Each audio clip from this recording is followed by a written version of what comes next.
CEO cargo has always been one of the most profitable businesses in the game, but with the changes that Rockstar Games made in 2022, it's now even better than it was before. That's because Rockstar Games added 2 new ways to make money with the cargo warehouse. So whether you're new to the game or an expert, I hope this video will give you a complete understanding of how to run your cargo warehouses effectively. If you find this video helpful, a thumbs up would be awesome, consider subscribing for more stuff like this, and let's go. So, first things first, how do you buy one? Well, it's not just as simple as logging into Maze Bank foreclosures. You have to go to Dynasty 8 Executive, and first you have to have an office. So which office should you buy? Well, that depends on your budget. Me personally, I recommend just going for the Maze Bank West since it's the cheapest and all offices offer the same experience. When you get to your office, register as a CEO and sit down at your computer. Go to the Special Cargo tab, and then you've got all your cargo warehouses available here. You've got 3 options to choose from: small, medium, and large. What's the difference between them? Well, it's just the amount of crates that they can hold. A small warehouse can hold 16 crates, a medium warehouse can hold 42, and a large holds 111. If you can afford it, getting a large warehouse is a no-brainer because that increases the amount of time in between when you'll have to sell your cargo.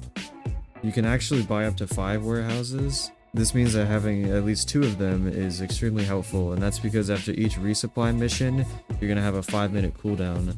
So if you have a second warehouse, instead of waiting on cooldown, you can just start resupplying your second warehouse. This is gonna make you basically twice as effective. Just like the CEO office, getting the cheapest warehouse will get the job done, but I recommend investing in a large one that's in an optimal location once you can afford it. So, once you've gone ahead and bought whichever warehouse you want, now you can start making some money. So, how do these businesses work? To put it simply, you're paying money to reveal the location of a certain amount of crates. 1, 2, or 3. That will then put you in a mission that will set you out to steal those crates and deliver them to your warehouse. So should you buy 1, 2, or 3 crates? Always buy 3 crates. The reason for that is it's a lot more time efficient to source 3 crates at once, rather than doing 1 crate over and over and over again. There's 2 different types of source missions when it comes to the crates. It'll either locate a vehicle that has all 3 crates in it, or it'll put you in a mission where you have to pick up all 3 crates individually. It's a lot more efficient to get the mission that has all 3 crates in one vehicle, because you don't have to go and get each one and deliver them by itself back and forth 3 times. Once you're done with the mission, you'll have that 5-minute cooldown that I mentioned earlier.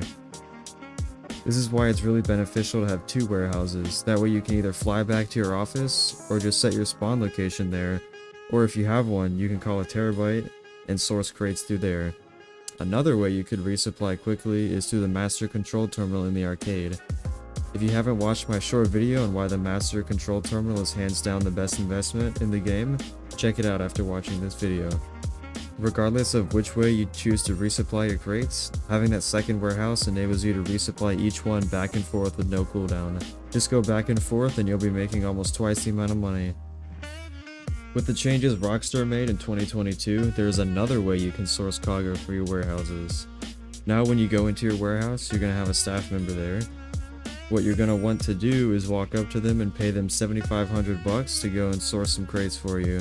So you're not only going to be sourcing crates for yourself, but you can also pay to source them at the same time. When you pay them to source it, that's going to take 48 minutes. After that 48 minutes is up, they're going to deliver that cargo to your warehouse. Most of the time they're only going to get 1 crate for you, but sometimes they can get 2 crates and even rarely get you 3 crates. There's also a super small chance that they can source you special cargo, which is going to sell for way more than normal crates. So if you own 5 warehouses, you can have 5 staff members sourcing you cargo passively in the background, which is why these warehouses have been more profitable than ever. Before I talk about when you should sell your cargo, I want to quickly talk about the other money-making method Rockstar introduced with this business as well. That's the new export mixed goods missions. You're going to be able to do these every 48 minutes, which is an in-game day. All you need to do is go to your assistant in your office, and the option to start the mission is going to be right at the bottom.